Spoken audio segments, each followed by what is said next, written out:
Donc un moment fixe d'étude, à une heure fixe, à un endroit fixe, ça fait énormément de bruit dans le ciel. C'est une grande bracha.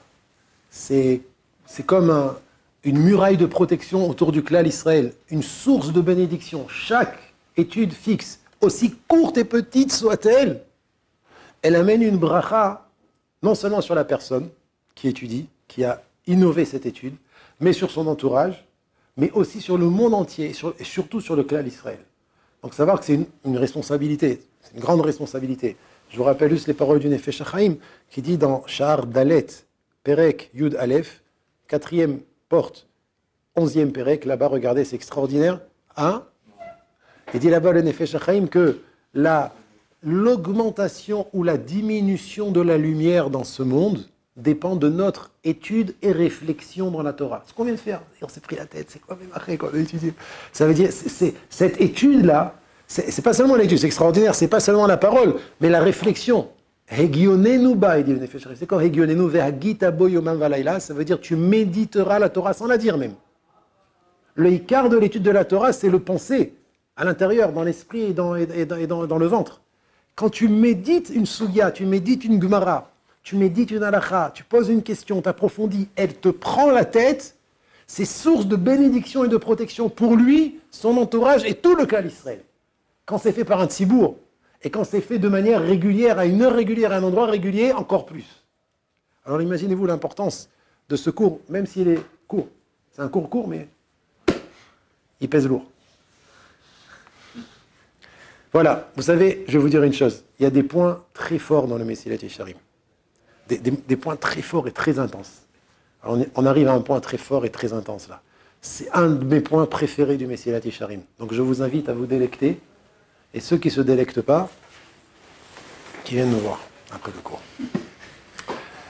Il dit le Mesilat Yesharim vetir'e be'emet. Tu verras, en vérité, shekvar lo yuchal shum ba'al sechel. Léa Amin, que aucun homme intelligent, c'est pas intelligent, ba'al sechel, c'est qui porte un esprit dans sa tête. C'est pas un fou. Quelqu'un de normal, il est ba'al sechel. Baal, c'est propriétaire, Sechel, d'un esprit. Je ne veux pas dire intelligent, parce que si on est intelligent, tout de suite, c'est hop, quelqu'un de surdoué ou quelqu'un qui est au-dessus de la moyenne. Non, non, non, Baal, Sechel. Ah, quelqu'un qui réfléchit. Quelqu'un qui réfléchit. Il est Baal, Sechel. Il détient un esprit. C'est toute personne normale. Lo yuchal shum Baal Sechel le amin.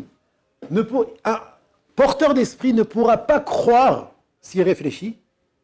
Chez Tachlit, Briata Adam, que le but de la création de l'homme, ou les matzavo ba'olamazé, il est pour son existence dans ce monde. Impossible d'y croire. Ça veut dire, si tu réfléchis, c'est ce qu'on va faire maintenant ensemble, il va nous apprendre à réfléchir, tu ne peux pas penser un instant que l'homme a été créé pour sa situation dans ce monde. Pourquoi? Ah, voilà, c'est ça la phrase. Délectez-vous, messieurs.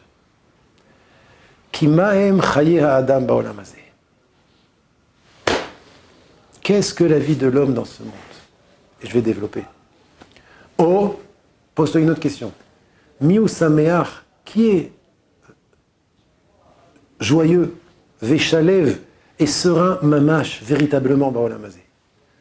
Je vous promets, Rabotai, vous allez voir avec l'âge que ce n'est pas la majorité de la population, c'est toute la population n'est ni heureuse, ni joyeuse dans ce monde, si on considère que ce monde, c'est le but.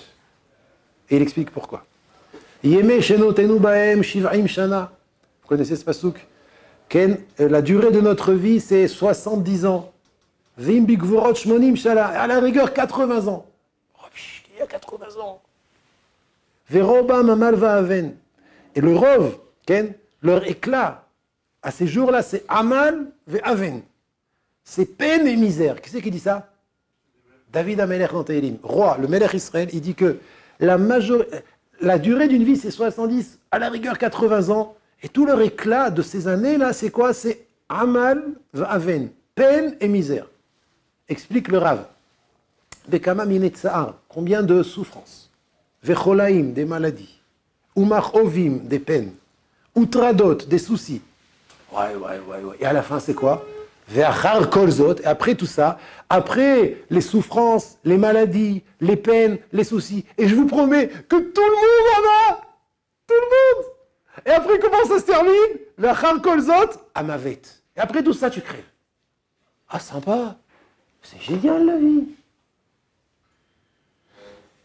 Echad mini elef lo yimatse, tu trouveras pas un homme sur 1000, il signe le Messiah Yesharim, un homme sur 1000, chez Yarbe Olam lo anaot, que le monde va lui multiplier les plaisirs, veshalva amitit, et une sérénité, une tranquillité véritable. Tu vas pas trouver un homme sur 1000 qui profite de ce monde. Un homme sur 1000, tu vas pas trouver, il dit. Et qui est serein et tranquille dans ce monde. Vegamou, et même si celui-là tu le trouves, Ilou Agi Aleme Hashana, s'il arrive à l'âge de 100 ans, à 100 ans, vas-y, kiffe. Attends, tu vas trop vite. Oh, papy, il faut kiffer dans la vie. Vilou, il arrive à 100 ans, Kvar Avar ou Batel Mina Olam. Il est déjà plus de ce monde. Ça veut dire, et même s'il est là, physiquement, mais tu peux plus dire qu'il profite de ce monde. 100 ans même. Qui c'est qui arrive à 100 ans? Aïe, aïe, aïe, aïe, aïe, aïe, aïe, aïe, aïe, ça c'est une première chose. On continuera demain, messieurs. Après-demain. Ah oui, c'est l'heure, je suis désolé. Mais Rabotai, hein? Non, je veux. Ah, moi aussi, je veux bien, mais arbitre, je veux pas qu'on arrête. Non, mais là, vous allez kiffer encore plus. Hein. Je vous dis, c'est un des points forts du Messie déjà. Et moi, pour moi, quand j'étudie ce morceau, ça me donne une pêche. Vous allez vous demander pourquoi? Bah, tout simplement. Le Messie Yesharim, qu'est-ce qu'il prouve ici? Il prouve que l'Olam Hazé en tant que but, c'est pas un kiff du tout, du tout. Ça veut dire, tu as l'impression, tout ça, c'est imagination. C'est illusion. Afour, tit bonentov, regarde bien, vérifie bien. Tout le monde souffre dans ce monde. Personne n'est véritablement heureux, sauf celui qui sait qu'on est de passage et qu'on se prépare à quelque chose de plus extraordinaire qui est parfaitement bien, sans un soupçon de mal, sans un soupçon de peine et de souffrance. Si tu considères ce monde comme un but en soi, l'argent, les femmes, le kavod, alors ça sera que des souffrances. Et même si t'en vois qui roulent dans des Rolls Royce, en vérité, c'est les plus malheureux. Mais si tu considères ce monde comme un endroit et un lieu de préparation à quelque chose de beaucoup, beaucoup, beaucoup plus grand, alors tout ça, en vérité, c'est des moyens pour arriver à ce bonheur. Toutes ces souffrances, ce n'est pas des souffrances. Parce que tu sais que ça vient d'Hachem. Et ces mitzvot, elles te permettent de te préparer. C'est ce qu'on va continuer demain.